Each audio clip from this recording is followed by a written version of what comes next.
Salut les filles, j'espère que vous allez toutes très bien. Aujourd'hui je suis très contente de vous retrouver pour vous filmer ma vidéo sur mes produits terminés. Le panier est rempli, ça doit faire 6 mois que j'ai pas fait ce type de vidéo. Donc on commence sans plus tarder, on commence de suite. Je prends le premier produit au hasard. Donc deux produits que j'ai terminés, ce sont les deux mêmes, ce sont deux poudres et en réalité je dis deux, mais la troisième est là, elle est vide, je l'ai finie ce matin. Donc c'est trois poudres de NYX, donc ce sont les poudres Can't Stop Won't Stop. Ça fait je pense au moins 1 an que je les utilise. Je les adore. Si je les ai rachetées 3 fois, c'est que je les aime beaucoup. Franchement, c'est pas du tout les poudres les plus matifiantes au monde. Si vous avez une peau qui brille beaucoup, une peau très grasse avec de fortes brillances, c'est vraiment pas la poudre que je vous conseille. Moi j'ai une peau mixte. Je sais que quand j'utilise, je vais quand même avoir des brillances au niveau du front, mais c'est pas forcément quelque chose qui me dérange. Par contre, je trouve le rendu sur la peau hyper joli. En termes de teinte, j'ai la teinte Light Medium. Je la trouve assez fine. Au niveau du prix, je la trouve très correcte puisqu'on est sur du NYX.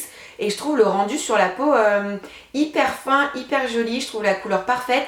Ça floute un petit peu les imperfections, mais c'est pas du tout la poudre la plus matifiante. Mais pour moi, ça me convient bien. Hop là, 3 produits de make-up. Donc là, il s'agit de 3 mascaras. Donc le premier, celui-ci, c'est celui que j'ai vraiment préféré, c'est le Givenchy. Je vous en ai parlé cet été.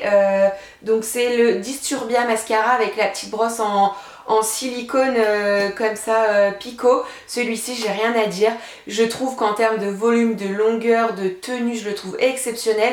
Parfois, il a juste tendance à transférer un tout petit peu sur les paupières quand il fait très très chaud ou qu'on transpire pas mal, quand on a une dure journée. Mais voilà, hop là, vous faites juste ça et tout de suite ça part.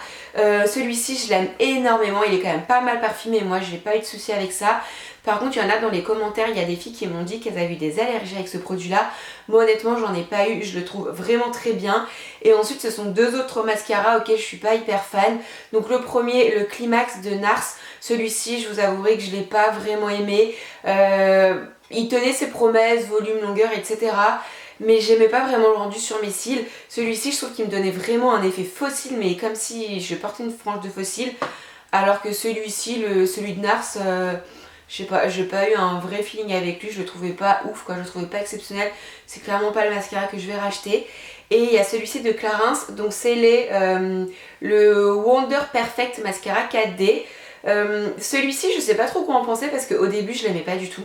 Je trouvais qu'il servait à rien. Et en fait, plus le temps passait, plus la matière s'est un petit peu épaissie. En fait, elle était moins liquide qu'avant. Et en fait, à la fin de sa vie, ce mascara là, je le trouvais génial. J'ai beaucoup aimé parce qu'il apportait beaucoup de volume, il séparait bien les cils. J'avais des longs cils, j'avais un regard hyper comme j'aime quoi. Mais par contre, au tout début, franchement, les deux premiers mois, je l'ai pas eu tout utilisé, je l'ai clairement laissé de côté. Puis un jour, je me suis retrouvée en galère de mascara. Du coup, la texture s'est un petit peu épaissie et à la fin, je l'aimais bien. Mais c'est franchement pas mon préféré, le 4D, hein. C'est pas mon préféré chez Clarins. Celui que j'aime bien, c'est le Supra Volume. Toujours chez Clarins, j'ai terminé un produit là. Donc ça, c'était un produit pour le corps. C'est le Bodyfit Expert Minceur Anti-Capiton Lisse, Raffermi et Lift. Je suis très mitigée, c'est pas du tout un produit que je vais racheter. Je trouve qu'il y a un effet immédiat, c'est-à-dire le lendemain. Vous avez une peau qui est un peu plus lisse, qui est plus ferme, donc qui est beaucoup plus douce, ça c'est clair et net. Mais à partir du moment où vous arrêtez de l'utiliser, les résultats... il n'y a plus de résultats. Donc je sais plus combien ça coûte, mais ça coûte au moins dans les 50 € ce truc là. Il y en a un qui est au moins à 70 €, le double. Mais enfin voilà, pour moi c'est hors budget. Surtout que le résultat ne persiste pas. Et je pense qu'il y a des résultats, alors de par la composition, mais il y a surtout des résultats de par le petit massage, parce qu'il y a tout un rituel à faire. Il faut commencer du bas des chevilles, hop hop hop, remonter au genou, on remonte tout en haut de la cuisse. Franchement je pense que c'est surtout dû au massage qu'il y a des résultats. Je le trouve pas exceptionnel, je trouve pas que ce soit un produit dingue. Je le rachèterai pas. Deux produits Roger Cavalès, donc deux huiles pour la douche, ce sont les deux mêmes. Donc c'est la Dermo UHT Ultra Haute Tolérance. C'est une huile lavante sur gras. Ça restaure et apaise la peau. C'est également pour le visage et le corps. Moi ça j'ai jamais utilisé pour le visage, donc je peux pas vous dire ce que ça vaut. Par contre pour le corps j'adore. Déjà en termes d'odeur, je trouve que ça a une petite odeur très douce, très délicate. C'est très légèrement parfumé parce que c'est destiné aux peaux les plus atopiques, les plus sensibles, réactives avec de l'eczéma. Donc il y a une toute petite odeur, un tout petit parfum qui a été étudié spécialement pour ces peaux là. Ça sent un petit peu le bébé, je trouve que ça sent tout doux, j'aime beaucoup. Et moi j'ai pas de soucis d'eczéma, mais mon copain a beaucoup d'eczéma et c'est un des seuls gels douche qui lui correspond bien. Il y a celui-ci et il y a le La Roche-Posay, pareil en huile, l'Ipicare il me semble, qui lui correspond bien. Mais moi ça c'est vraiment ma préférée parce que je trouve que l'odeur est dingue, vraiment dingue. Donc c'est une huile de douche, moi j'utilise des fois, hein, je fais pas que lui laisser, j'utilise moi aussi. Et en fait j'ai une peau hyper douce et ça nettoie très bien, ça mousse, il y a une petite mousse délicate. J'aime beaucoup. J'ai terminé cette huile démaquillante, donc ça c'est la paille, c'est l'huile démaquillante délicate au rosé sauvage. Alors bon, j'ai complètement fini mais je la rachèterai clairement pas. C'est pas un produit qui m'a conquis. Alors elle tient ses promesses, elle démaquille bien, même le mascara, le visage et tout. Par contre j'aime pas la manière dont ça dissout le mascara. En fait ça le... C'est pas quand on vient frotter, c'est pas le mascara il s'estompe délicatement et il fond. Pas du tout, j'ai testé avec tous les mascaras que j'ai. En fait, ça vient s'émietter, ça fait des petits morceaux de mascara. Je trouve pas ça du tout agréable. Une fois rincée, elle laisse clairement un film gras sur la peau.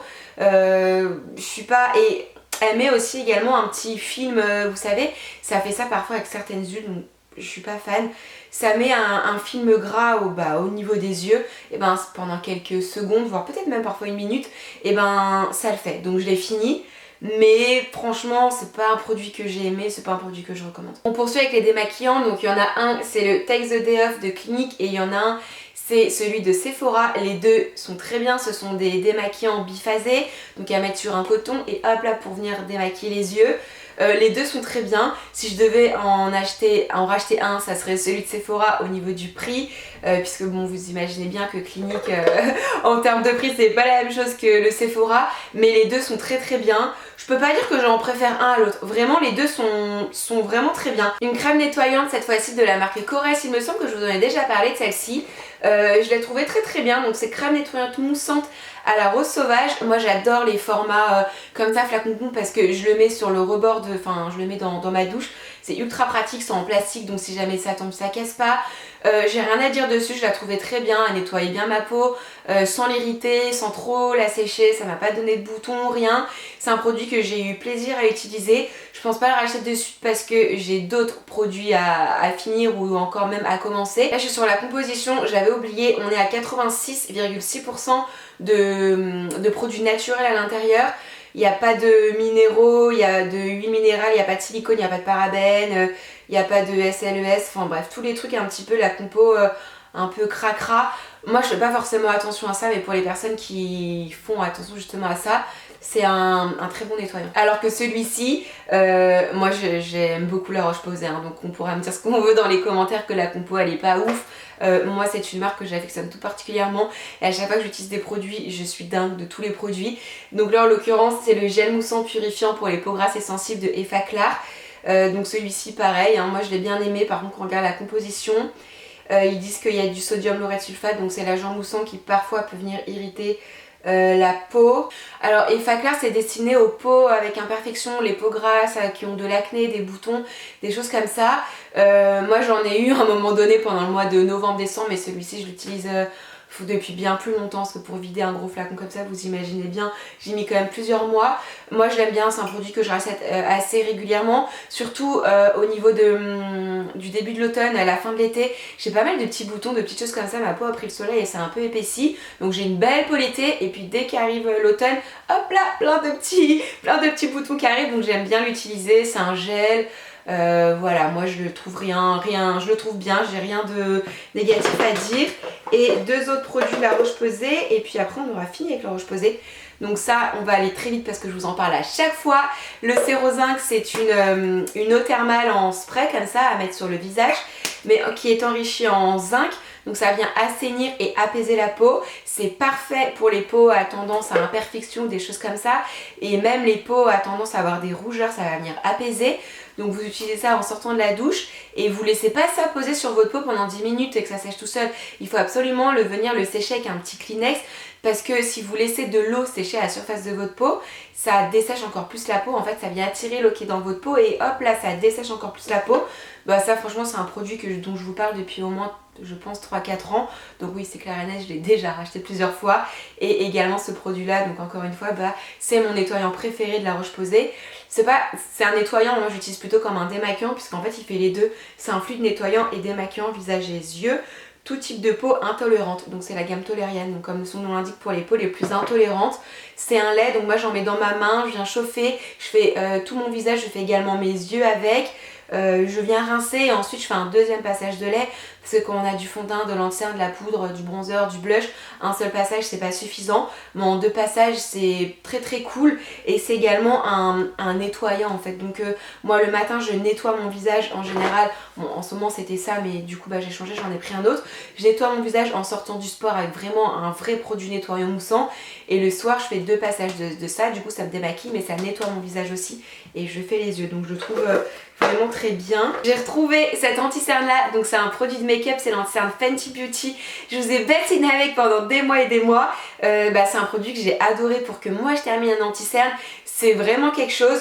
Donc au niveau de la teinte, j'ai la teinte 190, je l'ai racheté d'ailleurs. Il est quelque part par là, où est-il? Et ben voilà, il est là. Le nouvel anti-cerne, je le prends en la même teinte. C'est un anti-cerne que moi j'ai adoré, mais là en ce moment j'utilise beaucoup le Benefit depuis plusieurs mois, le Booing Cakeless. Je crois que je préfère le Benefit parce qu'il a vraiment pas besoin d'être poudré, le Benefit. Il sèche, je trouve, beaucoup plus vite. Mais celui-ci, du coup, le fait de l'avoir trouvé, ça m'a bien donné envie de le tester. C'est la première fois que je trouvais un anti-cerne aussi couvrant. C'est-à-dire que moi, vous savez, je mets plus de fond de teint, j'en teste de temps en temps, mais c'est assez rare que j'en porte. Maintenant je mets plus que de l'anti-cerne, même aujourd'hui j'ai que de l'anti-cerne. En fait voilà, je m'en mets juste à ce niveau là. Mon front il a pas besoin d'être camouflé, mon menton non plus, mes joues si j'ai 2-3 taches, je vais remettre du correcteur dessus et basta, j'ai pas besoin de fond de teint. Du coup celui-ci je l'avais bien aimé parce que je le trouvais très très couvrant, mais c'est vrai qu'une fois que je l'ai comparé avec le Benefit, je crois que j'ai une petite préférence pour le Benefit. On va passer aux produits pour cheveux. On va passer par ceux-là parce que ceux-là vous les connaissez déjà, donc ça va aller assez vite. C'est la gamme Smooth Again de Kevin Murphy. Donc là on a le shampoing, là on a l'après-shampoing. C'est clairement mes produits pour cheveux préférés. Ça fait bien 1 an et demi que je les utilise et je suis vraiment pas déçue, je les rachète à chaque fois. Par contre le seul bémol c'est qu'avant j'ai trouvé sur Birchbox et il y avait tout le temps des promos sur Birchbox, des moins 20%, parfois des moins 25%. Donc je profitais tout le temps de cette occasion là pour les racheter. Sauf que maintenant Birchbox ils font toujours des promos, mais cette marque là elle est passée en point rouge. En fait Smooth Again c'est une gamme qui est spécialement conçue pour les cheveux épais et rêches. Donc j'ai pas forcément les cheveux épais et rêches, mais c'est surtout que ça va bien lisser la fibre capillaire et ça va empêcher là tous les petits frisottis. Donc des fois quand vous voyez des petits bouts de cheveux qui dépassent, c'est pas des frisottis, c'est que en fait j'ai perdu beaucoup de cheveux en début d'année, je sais pas pourquoi, et en fait je pense à une grosse fatigue ou quoi, et en fait ils sont tous en train de repousser. Donc du coup parfois je me retrouve avec des petites pointes de cheveux sur le dessus. C'est pas que j'ai des frisottis, c'est juste que mes cheveux repoussent et comme là j'ai plein de, surtout de ce côté là, j'ai plein de bébés, vous voyez tout ça là. Tout ça je connaissais pas avant. Du coup des fois quand je me coiffe je suis en galère, j'ai des bouts de cheveux ici. Mais bon ça fait plaisir, c'est que mes cheveux repoussent. Du coup moi ça je l'aime énormément, je trouve que ça sent très bon.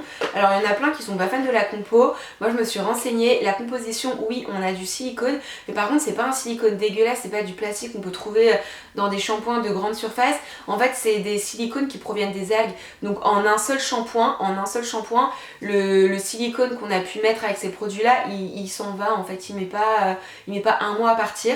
Voilà, moi je me suis lavé les cheveux avec hier. Donc je trouve qu'ils sont brillants, ils sont bien galbés, j'ai pas de petits frisottis, rien, ça les fait pas regresser vite. Voilà, moi je me lave les cheveux 2 fois par semaine. Et ensuite 2 autres shampoings et après shampoing que j'ai terminé, donc c'est de la gamme Olaplex. Donc on a le shampoing, le après shampoing. Donc le numéro 4 et le numéro 5, je vous ai déjà parlé du numéro 3 à mettre sur cheveux humides. Moi je laisse poser toute la nuit, c'est comme une sorte de soin. En fait ça va venir faire briller à mort le cheveu et venir casser les petites bulles d'air qu'on peut avoir dans les cuticules du cheveu et qui à force vient détruire et casser le cheveu. Mais je l'ai pas terminé, il m'en reste encore là-bas. En fait ça je l'ai trouvé chez Bleu Libellule. Et Bleu Libellule c'est un revendeur de produits capillaires de toutes sortes. Et il y avait des promos, il y avait moins 25% je crois, je me suis dit oh tiens. Alors autant je trouve le numéro 3 dingue parce que ça me laisse des cheveux, j'ai l'impression que ça répare mes cheveux, ils sont ultra doux, ultra brillants, je les trouve vraiment dingues avec le numéro 3. Mais par contre le numéro 4 et le numéro 5 utilisés seulement tous les deux ensemble, j'ai des cheveux qui sont brillants, qui sont doux, mais je sais pas, à partir du 2e jour j'ai l'impression qu'ils sont un petit peu rêches et ça c'est pas suffisamment nourrissant pour moi. Donc il faut absolument que j'utilise le numéro 3 avec, et je vais pas 2 fois par semaine me laisser poser un truc toute la nuit sur mes cheveux quoi. Donc je peux pas l'utiliser tout le temps. Le numéro 3 je l'économise, hein. Je l'utilise vraiment si j'ai un anniversaire, un mariage, un truc hyper important où je veux avoir des cheveux parfaits. Mais seule je suis pas fan. Avec le 3, 4, 5 j'aime beaucoup le combo des 3.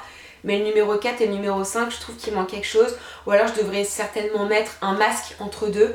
Faire le shampoing, faire un masque et ensuite mettre un après-shampoing.